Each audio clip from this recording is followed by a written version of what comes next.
ನಮಸ್ಕಾರ ಪ್ರಿಯ ವೀಕ್ಷಕರೇ, ಹೊಂಚು ಹಾಕಿ ಇತರ ಪ್ರಾಣಿಗಳನ್ನು ಹಿಡಿದು ತಿನ್ನುವ ಮಾಂಸಾಹಾರಿ ಪ್ರಾಣಿಗಳ ಬಗ್ಗೆ ನಮಗೆಲ್ಲ ಗೊತ್ತೇ ಇದೆ. ಅದೇ ರೀತಿ ಸಂಚು ರೂಪಿಸಿ ಕ್ರಿಮಿಕೀಟಗಳನ್ನು ಭಕ್ಷಿಸುವ ಮಾಂಸಾಹಾರಿ ಸಸ್ಯಗಳ ಬಗ್ಗೆ ಗೊತ್ತಾ? ಅವು ಎಲ್ಲಿವೆ, ಹೇಗೆ, ಯಾಕಾಗಿ ಬೇಟೆಯಾಡುತ್ತವೆ, ಏನೇನು ತಂತ್ರಗಳನ್ನ ಮಾಡ್ತವೆ ಎಲ್ಲವನ್ನು ತಿಳಿಯೋಣ ಬನ್ನಿ. ಮನೆ ಬಾಡಿಗೆ ಕೇಳಕ್ಕೆ ಹೋದರೆ ನೀವು ವೆಜ್ಜಾ ನಾನ್ ವೆಜ್ಜಾ ಅಂತ ಕೇಳ್ತಾರೆ. ಹೌದು, ನಮ್ಮಲ್ಲಿ ಸಸ್ಯಾಹಾರಿ ಮತ್ತು ಮಾಂಸಾಹಾರಿ ಎಂಬ ವಿಂಗಡಣೆ ಇದೆ. ಹೋಟೆಲ್, ಸಭೆ, ಸಮಾರಂಭಗಳಲ್ಲಿ ಇವೆರಡಕ್ಕೂ ಪ್ರತ್ಯೇಕ ಮೆನು ಅಥವಾ ಕೌಂಟರ್ಗಳನ್ನ ಇಡಲಾಗುತ್ತದೆ. ಇನ್ನು ಸಸ್ಯಗಳೇ ಮಾಂಸಾಹಾರಿಗಳಾದರೆ ಅದನ್ನು ತಿನ್ನೋರನ್ನ ಸಸ್ಯಾಹಾರಿಗಳಿಂದ ಕರಿಬೇಕೋ ಮಾಂಸಾಹಾರಿಗಳಿಂದ ಕರಿಬೇಕೋ? ಈ ಸಸ್ಯಗಳನ್ನ ಸದ್ಯದ ಮಟ್ಟಿಗೆ ಮನುಷ್ಯರು ತಿಂದೇ ಇರೋದ್ರಿಂದ ಮೇಲಿನ ಪ್ರಶ್ನೆ ಅಪ್ರಸ್ತುತ. ವೀಕ್ಷಕರೇ, ಹೊಟ್ಟೆಪಾಡಿಗಾಗಿ ನಾವು ಏನೆಲ್ಲ ಸರ್ಕಸ್ ಮಾಡ್ತೇವೆ. ದಾಸರು ಹೇಳಿದಾಗೆ ಎಲ್ಲರೂ ಮಾಡೋದು ಹೊಟ್ಟೆಗಾಗಿ. ಹೊಟ್ಟೆಪಾಡಿಗಾಗಿ ಸಸ್ಯಗಳು ಮಾಂಸಾಹಾರ ತಿಂತವೆ ಅಂದರೆ ನಿಮಗೆ ಆಶ್ಚರ್ಯವಾಗ್ಬೋದಲ್ವೇ? ಅರೆ, ಸಸ್ಯಗಳಿಗೆ ಯಾಕೆ ಮಾಂಸಾಹಾರ? ಅವಕ್ಕೆ ಬೇಕಿರೋದು ಗಾಳಿ, ಬೆಳಕು, ನೀರು ಮತ್ತು ಮಣ್ಣಲ್ವೇ ಅನ್ನೋದು ನಿಮ್ಮ ಅನಿಸಿಕೆ ಆಗಿರ್ಬೋದು. ಆದರೆ ಕೆಲವು ಸಸ್ಯಗಳಿಗೆ ಮಣ್ಣಿನಲ್ಲಿರುವ ಸಾರಾಂಶಗಳು ಸಾಕಾಗೋದಿಲ್ಲ. ಮುಖ್ಯವಾಗಿ ನೈಟ್ರೋಜನ್ ಅಂದರೆ ಸಾರಜನಕದ ಕೊರತೆ. ಈ ಮಾಂಸಾಹಾರಿ ಸಸ್ಯಗಳು ಹೆಚ್ಚಾಗಿ ಜೌಗು ಪ್ರದೇಶದಲ್ಲಿ ಬೆಳೀತವೆ. ತಮ್ಮ ಪೋಷಣೆಗೆ ಬೇಕಾದ ಸಾರಜನಕವನ್ನು ಪಡೆದುಕೊಳ್ಳಲು ಕ್ರಿಮಿಕೀಟಗಳನ್ನ ಶಿಕಾರಿ ಮಾಡಿ ಭಕ್ಷಿಸುತ್ತವೆ.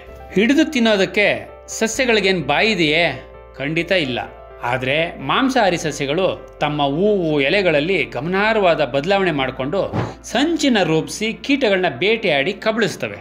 ಇಂತಹ ಸಸ್ಯಗಳಲ್ಲೊಂದು ಪಿಚ್ಚರ್ ಪ್ಲಾಂಟ್, ಕನ್ನಡದಲ್ಲಿ ಹೂಜಿ ಗಿಡ ಎಂದು ಕರೆಯೋದುಂಟು.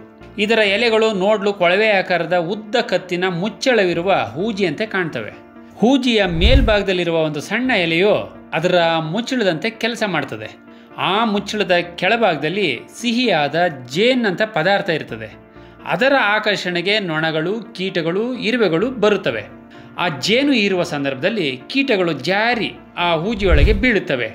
ಒಮ್ಮೆ ಬಿದ್ದ ನಂತರ ಆ ಕೀಟದ ಕತೆ ಮುಗೀತು. ಕೆಲವೇ ಕ್ಷಣಗಳಲ್ಲಿ ಸಾವನ್ನಪ್ಪುತ್ತವೆ.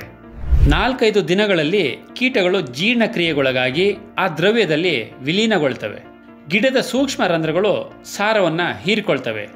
ಕೆಲವು ಹೂಜಿ ಗಿಡಗಳು ಆಕಾರದಲ್ಲಿ ತುಂಬ ದೊಡ್ಡದಾಗಿರ್ತವೆ. ಅದರೊಳಗೆ ಓತಿಕೆತ, ಹಲ್ಲಿ, ಕಪ್ಪೆ, ಹಾವು, ಇಲಿಗಳೂ ಬಿದ್ದು ಜೀವ ಕಳ್ಕೊಳ್ತವೆ. ಈ ಹೂಜಿ ಗಿಡಗಳು ಹಲವಾರು ವಿಧಗಳಲ್ಲಿ, ಆಕಾರಗಳಲ್ಲಿ ಕಂಡುಬರುತ್ತವೆ. ವೀನಸ್ ಫ್ಲೈ ಟ್ರ್ಯಾಪ್, ನೊಣದ ಬೋನು ಅನ್ನಬಹುದು. ಇದು ಇನ್ನೊಂದು ಬಗೆಯ ಆಕರ್ಷಕವಾದ ಮಾಂಸಾಹಾರಿ ಸಸ್ಯ. ಈ ಸಸ್ಯದ ಎಲೆಗಳು ಕೀಟ ಹಿಡಿಯುವುದಕ್ಕೋಸ್ಕರನೇ ವಿಶೇಷವಾದ ಜಾಲವನ್ನು ನಿರ್ಮಿಸಿಕೊಳ್ತವೆ. ಈ ಸಸ್ಯದ ಎಲೆಗಳು ತೆರೆದಿಟ್ಟ ಪುಸ್ತಕದಂತೆ ಕಾಣ್ತವೆ.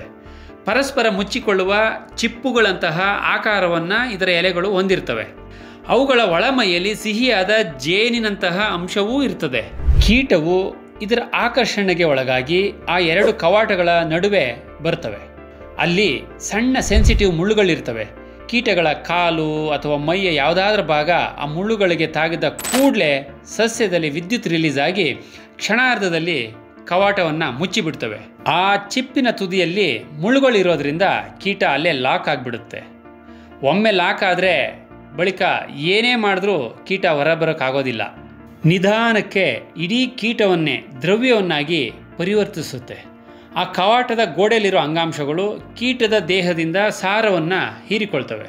ಪುನಃ ಕೆಲ ಕಾಲದ ನಂತರ ಎಲೆಗಳು ಬೇರೆ ಕೀಟಗಳಿಗಾಗಿ ತೆರೆದುಕೊಳ್ತವೆ. ಮಧ್ಯ ನಮ್ಮ ಬೆರಳಿಟ್ಟರೂ ರಕ್ತ ಚಿಮ್ಮೋದು ಗ್ಯಾರಂಟಿ.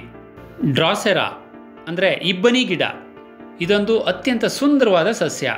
ಇದರ ಎಲೆ ಸುತ್ತಲೂ ಹೊಳೆಯುವ ಮಂಜಿನ ಮಣಿಗಳಂತಹ ಸ್ಟ್ರಕ್ಚರ್ ಇರುತ್ತದೆ. ಇದರಿಂದ ಅಟ್ರಾಕ್ಟ್ ಆಗುವ ಕೀಟಗಳು ಇಬ್ಬನಿಯ ಹನಿಯಂತೆ ಕಾಣುವ ಈ ಅಂಟನ್ನು ಮಕರಂದವೆಂದು ಭ್ರಮಿಸಿ ಆ ಜೇನಿನ ರುಚಿಯನ್ನು ಸವಿಯಷ್ಟರಲ್ಲೇ ಅದಕ್ಕೆ ಇದೊಂದು ಮೋಸದ ಜಾಲ ಎಂದು ತಿಳಿದು ಬಿಟ್ಟಿರುತ್ತದೆ. ಆಮೇಲೆ ಏನು ಮಾಡಿದ್ರೂ ಆ ಸಸ್ಯದಿಂದ ಬಚಾವಾಗಲು ಸಾಧ್ಯ ಇಲ್ಲ. ಯಾಕೆಂದರೆ ಆ ಹನಿಗಳು ತುಂಬಾ ಅಂಟಂಟಾಗಿರ್ತವೆ.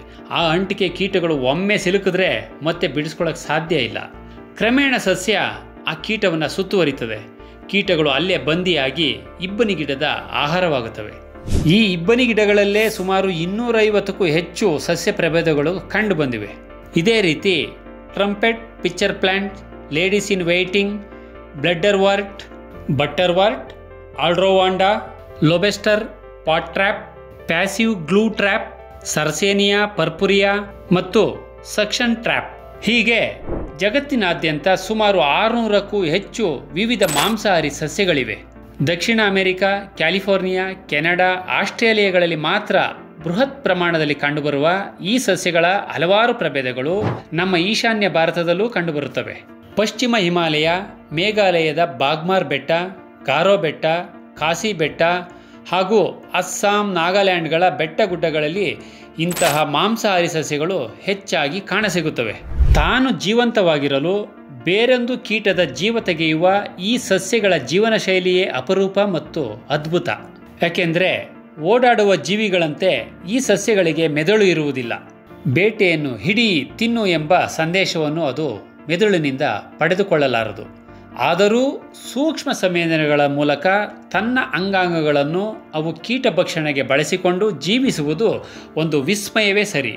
ವೀಕ್ಷಕರೇ, ಸೃಷ್ಟಿಯಲ್ಲಿ ಮಾಂಸಾಹಾರಿ ಸಸ್ಯಗಳೇ ಇರುವಾಗ ಸಸ್ಯಾಹಾರ ಶ್ರೇಷ್ಠ, ಮಾಂಸಾಹಾರ ಕನಿಷ್ಠವೆಂಬ ವಾದದಲ್ಲಿ ಹುರುಳಿಲ್ಲ. ಪ್ರಾಣಿಜನ್ಯ ಹಾಲು, ಮೊಸರು, ತುಪ್ಪ ಸೇವಿಸುವ ಕೆಲವು ಸಮುದಾಯ ತಮ್ಮನ್ನು ಶುದ್ಧ ಸಸ್ಯಾಹಾರಿಗಳು ಎಂದು ಕರೆದುಕೊಳ್ಳುತ್ತವೆ. ಮತ್ತೆ ಕೆಲವರು ಮೊಟ್ಟೆ ಸಸ್ಯಾಹಾರ ಎಂದು ತಿನ್ನುತ್ತಾರೆ. ಸಮುದ್ರದ ಮೀನನ್ನು ಸಸ್ಯಾಹಾರವೆಂದು ಸೇವಿಸುವ ಸಮುದಾಯಗಳೂ ಇವೆ. ಇರಲಿ, ಅವರವರ ಆಹಾರ ಪದ್ಧತಿ ಅವರದ್ದು. ಆದರೆ ಇನ್ನೊಬ್ಬರ ಆಹಾರವನ್ನು ತೆಗಳುವುದು, ಮಾಂಸ ತಿನ್ನುವವರನ್ನು ಕೀಳಾಗಿ ಕಾಣುವುದು, ಯಾರು ಏನು ತಿನ್ನಬೇಕು, ಏನನ್ನು ತಿನ್ನಬಾರದು ಎಂದು ಫರ್ಮಾನು ಹೊರಡಿಸುವುದು, ಇದೆಲ್ಲವೂ ಬಹುತ್ವದ ಆಹಾರ ಸಂಸ್ಕೃತಿ ಮೇಲಿನ ಆಕ್ರಮಣವೇ ಸರಿ. ಸೃಷ್ಟಿಯ ಸಕಲ ಜೀವಿಗಳು ಒಂದನ್ನೊಂದು ಅವಲಂಬಿಸಿವೆ. ಜೀವೋ ಜೀವಸ್ಯ ಜೀವನಂ. ಒಂದು ಜೀವಿ ಮತ್ತೊಂದು ಜೀವಿಯನ್ನು ತಿಂದೇ ಜೀವಿಸುವುದು, ಇದು ಜೀವನ ಚಕ್ರ. ಎಲ್ಲರಿಗೂ ಅವರಿಗೆ ಬೇಕಾದ ಉಣ್ಣುವ, ತೊಡುವ ಹಕ್ಕಿದೆ. ಇದು ಪ್ರಕೃತಿಯ ಸಹಜ ಧರ್ಮವೂ ಹೌದು. ವೀಕ್ಷಕರೇ, ಇದು ಇವತ್ತಿನ ಪೀಪಲ್ ವಿಸ್ಮಯ ಸರಣಿಯ ವಿಷಯವಾಗಿತ್ತು.